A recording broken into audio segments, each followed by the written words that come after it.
Hello friends, നമുക്കിന്നൊരു മുട്ട roast ഉണ്ടാക്കാം. ഇത് അപ്പം, ഇടിയപ്പം, പുട്ട് എന്നിവയുടെ കൂടെയും ചോറിൻ്റെ കൂടെയും കഴിക്കാൻ നല്ല ടേസ്റ്റാണ്. എങ്ങനെയാണ് ഉണ്ടാക്കുന്നതെന്ന് നമുക്ക് നോക്കാം. അതിന് തൊട്ട് മുമ്പായി എൻ്റെ ചാനൽ ആദ്യമായി കാണുന്നവരാണെങ്കിൽ ഒന്ന് സബ്സ്ക്രൈബ് ചെയ്ത് സപ്പോർട്ട് ചെയ്യണേ. അതുപോലെ തന്നെ ലൈക്ക് ചെയ്യാനും ഷെയർ ചെയ്യാനും മറക്കരുതേ.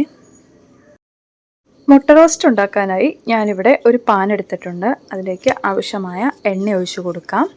ഇനി ഇതിലേക്ക് ആവശ്യമായ എണ്ണയൊന്ന് ചൂടായി കഴിയുമ്പോൾ ഇതിലേക്ക് ആവശ്യമായ കടുകിട്ട് ഒന്ന് പൊട്ടിച്ചെടുക്കാം.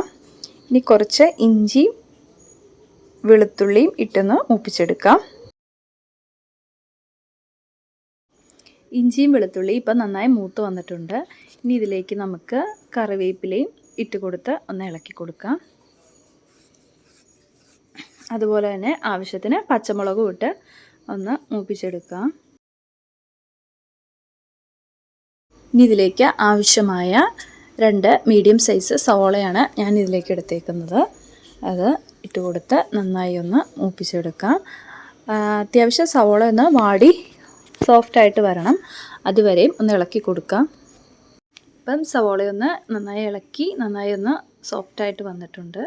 ഇതിലേക്ക് ആവശ്യമായ ഉപ്പും കൂടെ ഇട്ട് കൊടുക്കാം.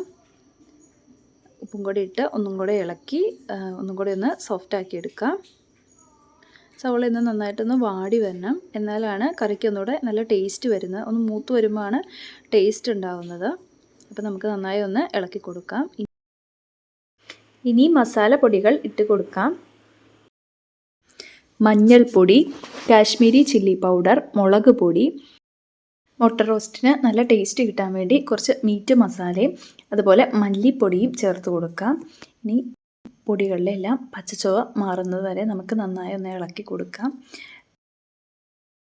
സവോളയായിട്ട് നന്നായി ഒന്ന് മിക്സ് ആവാൻ വേണ്ടി നല്ല രീതിയിൽ ഇളക്കി പച്ചച്ചുവ മാറുന്ന വരെ ഇളക്കി കൊടുക്കാം.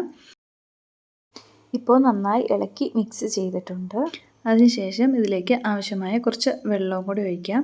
മസാല എല്ലാം കൂടി ഒന്ന് മിക്സ് ആവാൻ വേണ്ടി കുറച്ച് വെള്ളം ഒഴിച്ച് അതൊന്ന് കുറുക്കിയെടുക്കാം. അതിന് ശേഷം നമുക്ക് ഇതിലേക്ക് മുട്ട ഇട്ട് കൊടുക്കാം.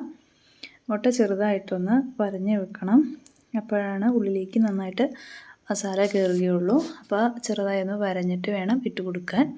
നന്നായി ഒന്ന് എല്ലായിടത്തേക്കും ഒന്ന് ഇളക്കി മിക്സ് ചെയ്ത് കൊടുക്കാം. ഇനി ഒരു സ്പെഷ്യൽ ടേസ്റ്റ് കിട്ടാൻ വേണ്ടി കുറച്ച് മല്ലിയിലയും കൂടെ നമുക്കിട്ട് കൊടുക്കാം. മല്ലിയിലയിട്ട് നന്നായി ഒന്ന് മിക്സ് ചെയ്ത് കൊടുക്കാം. അങ്ങനെ നല്ല ടേസ്റ്റിയായ മുട്ട റോസ്റ്റ് റെഡി ആയിട്ടുണ്ട്. ഇതെല്ലാവരും തയ്യാറാക്കി നോക്കണം. നല്ലൊരു റെസിപ്പി ആയിട്ട് നമുക്ക് പിന്നെ കാണാം. അപ്പോൾ താങ്ക് യു ഓൾ.